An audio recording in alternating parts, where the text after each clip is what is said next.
Uno hace un balance y el esfuerzo que se hace para llegar a estas circunstancias es muchísimo. Tengo un plantel de una calidad futbolística muy buena y de grandes personas, entonces más alegría aún. Un partido con mucha ansiedad, quizás nos costó poder entrar en juego, jugábamos ante un gran rival, sabíamos que si le dábamos la pelota la íbamos a pasar mal. En el primer tiempo se disputó mucho, en el segundo creo que controlamos mucho mejor las acciones, generamos más situaciones, pero en líneas generales nosotros sabíamos que si manteníamos nuestro arco en cero estábamos adentro y sinceramente no nos generaron muchas situaciones de gol y nosotros podíamos haber jugado un poco más tranquilos, sobre todo en el segundo tiempo donde tuvimos 3 o 4 situaciones muy claras. Tuvimos precaución, sí, a lo mejor nos faltó llegar un poco más, presionar un poquito más para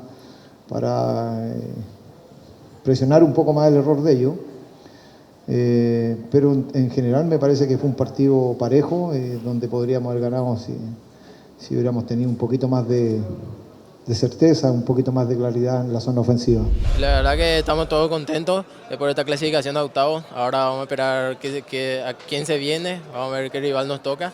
Y ahora disfrutar que el lunes tenemos otra final más, vamos a estar metidos también en el torneo local. El lunes jugamos contra Trinidense de local, tenemos que ganar sí o sí, que estamos ahí todavía en la pelea. Importantísimo, porque ese era nuestro objetivo.